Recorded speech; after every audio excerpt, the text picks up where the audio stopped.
ఉన్న బంగారాన్ని విడిపించి ఆ రోజు ఆన్లైన్ రేటుకే మేము కొంటాం. Sharma gold company.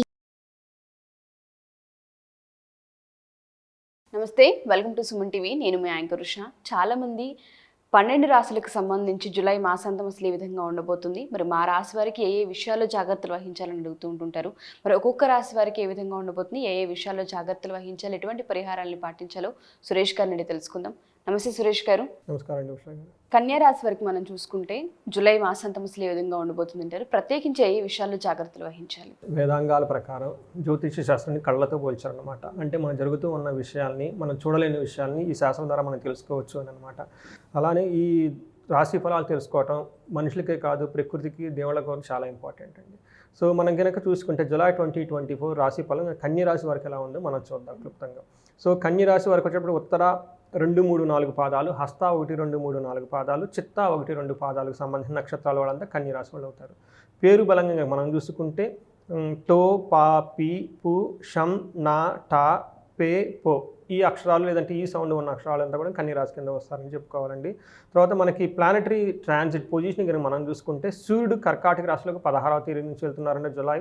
తర్వాత బుధుడు వచ్చేటప్పటికి సింహరాశులకు 19వ తారీఖు నుంచి, శుక్రుడు వచ్చేటప్పటికి 7వ తారీఖు నుంచి కర్కాటక రాశిలోకి, మంగళుడు లేదంటే కుజుడు వచ్చేటప్పటికి వృషభ రాశులకు 12వ తారీఖు నుంచి వెళ్తున్నారండి.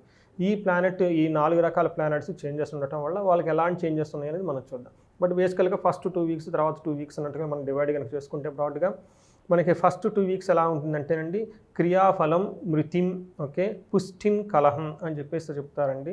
అదే నెక్స్ట్ 2 వీక్స్ వచ్చేప్పటికి విత్తలాభం, దేహరుజం, పరాభం, అభయం, భయం అని చెప్పేసి చెప్తూ ఉంటారండి మన సంస్కృతిలో మహర్షులు.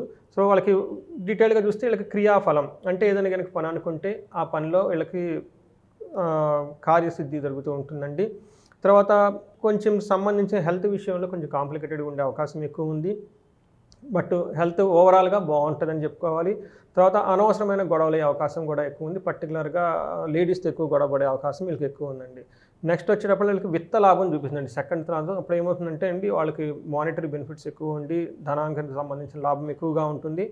దేహ రుజం అంటే శరీరంలో ఏదో ఒక బాధ ఉంటుందండి. తర్వాత వచ్చేటప్పటికి పరాభం, భయం, అనవసరంగా భయపడుతూ అవమానాలు జరిగే అవకాశం, సిచ్యువేషన్ వచ్చే అవకాశం ఎక్కువ ఉంది కాబట్టి వీళ్ళు జాగ్రత్తగా ఉండాలి. ప్లస్ ఓవరాల్గా అభయం, సెక్యూరిటీగా ఉంటుంది. ప్రాబ్లమ్స్ ఉన్నా కానీ భయపడినంత అవసరం లేదు, దే ఆర్ అండర్ కంట్రోల్ అని మనం చెప్పుకోవాలండి.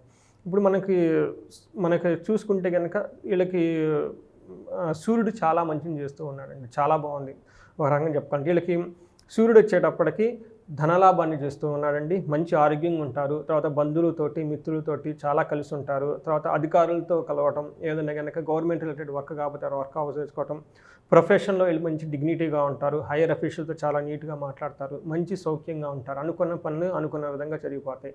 మనసులో అప్పటిదాకా ఏమైనా కనుక అవన పనులు ఉంటే వీళ్ళకి ఈ మంత్ చాలా మంచి టైం అని వాళ్ళు ఉపయోగించుకోవచ్చండి. ఆ తర్వాత కూడాను స్థానచలనం చేస్తున్నాడండి 15th తర్వాత సూర్యుడు, కానీ అది కూడా చాలా బాగుందండి. వీళ్ళకి ధనలాభం బాగా చూపిస్తుందండి. తర్వాత కులాచారం పాటించడం, ఇంట్లో పూజలు పురస్కారాలు అవన్నీ పెద్దలు వాళ్ళ ట్రెడిషన్ అంతా ఫాలో అయ్యి ఊళ్ళకి వెళ్ళటం అలాంటివి చేస్తూ ఉంటారండి. ఇంట్లో శుభకార్యాలు జరుగుతూ ఉంటాయి, మంచి ఫుడ్ తింటారు, ఉద్యోగం ప్రాప్తి ఉందండి, ధనలాభం ఉంది, మంచి ఆరోగ్యం ఉంది. సో వీళ్ళకి కన్యరాశి వాళ్ళకి చాలా బాగుంది ఈ మంత్ అని మనం చెప్పుకోవచ్చండి. తర్వాత వచ్చేటప్పటికి వీళ్ళకి మార్సు వచ్చేటప్పటికి లోహమూర్తిగా, రజతమూర్తిగా ఉన్నారు కాబట్టి కొంచెం గొడవలు అయ్యే అవకాశం ఎక్కువ ఉందండి. తర్వాత ఒంట్లో నొప్పులు, ఒక చోట నుంచి ఇంకో చోటకి బదిలీ అయ్యే అవకాశం, ట్రాన్స్ఫర్ అయ్యే అవకాశం ఎక్కువ ఉందండి. ప్రయాణాలు చేస్తారు కానీ అందులో వాళ్ళకి అనుకున్నంత రిజల్ట్ ఉండదు. అవమానాలు, ఆర్థిక నష్టము, బలహీనత ఇవన్నీ జరిగే అవకాశం ఎక్కువ ఉందండి. ఇవి మీకు మార్సుడు, కుజుడు వల్ల ఉంటుందండి. అయితే శుక్రుడి వల్ల మళ్ళీ వీళ్ళకి చాలా బాగుందండి. వచ్చేటప్పటికి వీళ్ళకి కనుక చూసుకుంటే దేహపుష్టి, తర్వాత కీర్తి ప్రతిష్టలు, ఇష్టమైన కార్యాల్లో పాల్గొనటం, అర్ధలాభము, క్షీరాన్న భోజనము, తర్వాత మిత్రలాభము, కుటుంబంలో శాంతి, ధనలాభము, జయము కలుగుతూ ఉందండి. బట్ ఓవరాల్గా మనం చూసుకుంటే ఈ ప్లానెట్స్లో వీళ్ళకి ఒక్క మార్స్ కొంచెం యావరేజ్ రిజల్ట్ ఇస్తున్నాడండి. కాబట్టి మిగతా ఆల్మోస్ట్ 75-80% వీళ్ళకి చాలా బాగుంది కన్యరాశి వాళ్ళకి అని చెప్పాలండి. సో మనకి అంగగోచారం ప్రకారం కనుక మనం చూసుకుంటే ఉత్తరా నక్షత్రం వాళ్ళకి అతిగా భయపడే సిచ్యువేషన్ వచ్చేస్తుంది. బట్ ఓవరాల్గా క్షేమంగాను సౌఖ్యంగాను ఉంటారండి. అలానే హస్త నక్షత్రం వాళ్ళకి వీళ్ళకి చాలా లాభం ఉంది, ఏ పని చేసినా కానీ కొన్ని విషయాలు అతిగా భయపడతారు, అంత భయపడిన అవసరం ఏమి లేదు. చాలా ఎంజాయబుల్గా ఉంటారు. ఓకే, పరవశం అంటారనమాట. అలానే సౌఖ్యంగా ఉంటారు. ఆ తర్వాత వీళ్ళకి వస్త్ర లాభము క్షేమము చూపిస్తుందండి. హస్తా నక్షత్రం వాళ్ళకి యాక్చువల్గా ది బెస్ట్గా ఉందని మనం చెప్పుకోవాలి. అలానే చిత్తా నక్షత్రం వాళ్ళకి కూడాను లాభం బాగుందండి. ఏ పని చేసినా పరవశంగా ఉంటుంది. అంటే సరౌండింగ్స్ అన్ని చాలా ఎక్సైటింగ్గా ఉంటాయి. వాళ్ళకి సౌఖ్యంగా ఉంటారు, వస్త్రలాభం ఉంటుందండి. సో ఏదైనా ఒక పని అనుకుంటే ఆ పనిలో కొంచెం డిస్టర్బెన్స్ వచ్చే అవకాశం ఎక్కువ ఉందండి. ఈ చిత్తా నక్షత్రం వాళ్ళు దేహ పీడనం అంటే బాడీ హీట్ చేసే అవకాశం ఎక్కువ ఉంది. బట్ ఇవన్నీ అంత చిన్న చిన్నవి కాబట్టి ఓవరాల్గా ఈ నక్షత్రం వాళ్ళకి, ఈ రాశుల వాళ్ళకి చాలా బాగుందని చెప్పి మనం చెప్పుకోవాలండి. సో చాలామంది మనల్ని అడుగుతూ ఉంటుంటారు సార్, జాతకరీత్యా అంటే అసలు ఈ సంవత్సరానికి సంబంధించి ఏ విధంగా ఉండబోతుంది తెలుసుకోవాలనుకుంటున్నామని, లేదా కొన్నిసార్లు మనం రాసులు చెప్పినప్పుడు మీరు చెప్పినట్టుగా మా జీవితంలో అంటే అంత మంచి ఉన్నా ఎందుకో జరగట్లేదు అంటే ఆటంకాలు రావడానికి గల కారణాలు ఏంటి అని అడుగుతుంటుంటారు.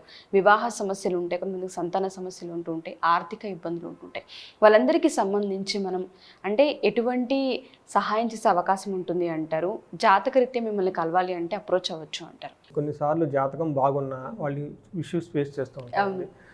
నేను కూడా షాక్ అవుతుంటా. కొంతమందికి ఉన్న ప్లానటరీ కాంబినేషన్ సరిగా లేకపోయినా కానీ వాళ్ళకి బాగుంటారండి. సో ఈ జాతకానికి మించి ఇంకా కొన్ని ఉంటాయండి. అవి పితృశాపాలు కానివ్వండి, లేదంటే వాళ్ళు వచ్చేటప్పటికి సర్పదోషాలు కానివ్వండి, తర్వాత స్త్రీ శాపాలు, ఇలా కొన్ని ఉంటాయండి. అంటే కొన్నిసార్లు మనం చేసిన కర్మ మనకి వెంబడిస్తూ ఉంటుంది. పుట్టినప్పుడు జాతకం ఒకలాగా ఉంటుంది, మధ్యలో మనకి లైఫ్ స్టైల్ సరిగా లేకపోవడం వల్ల అయితేనేవ్వండి, సో మనం కొన్ని మిస్టేకులు చేయడం వల్ల అవి మనకి కర్మ రూపంలో ఎఫెక్ట్ అవుతూ ఉంటుందండి. సో కొంతమందికి డైరెక్షన్ లెస్గా వెళ్ళిపోతారు. ఎలా వెళ్తే బాగుంటుంది, ఏం జరిగింది ఎగ్జాక్ట్గా అని తెలుసుకోవడానికి మనకి ఈ స్క్రీన్ మీద కనిపిస్తున్న నెంబర్ కనెక్ట్ అయితే మనకి ఆస్ట్రాలజికల్ పాయింట్ ఆఫ్ వ్యూలో వాళ్ళకి గైడెన్స్ ఇవ్వచ్చండి. అది ఒకటి. ఇంకొకటి ఏమంటే మన ముఖ్య ఉద్దేశం ఏంటంటే ప్రతి ఇంట్లో ఒక వేదిక ఆస్ట్రాలజర్ ఉండాలనేది ఒక మిషన్ అండి. సో దానికి మంచి రెస్పాన్స్ వస్తుంది, చాలామంది జాయిన్ అవుతున్నారు, చాలా హ్యాపీగా ఉన్నారు. సో ఇది ప్రతి ఇంట్లోకి వెళ్ళిపోయేసి ప్రతి ఇంటికి ప్రతి ఒక్కరికి ఈ మెసేజ్ వెళ్ళిపోయి ఒక 15 days 3 weeks కోర్స్ ఒకటి నేర్చుకుంటే అట్లీస్ట్ అసలు ఏముంటుంది ఇందులో, ఇదేంటిది ఒక సూపర్టిషనా, లేకుంటే మూఢనమ్మకమా, పిచ్చా, లేకుంటే సైన్సా ఏంటని తెలుసుకోవాలి కదా ఫస్ట్.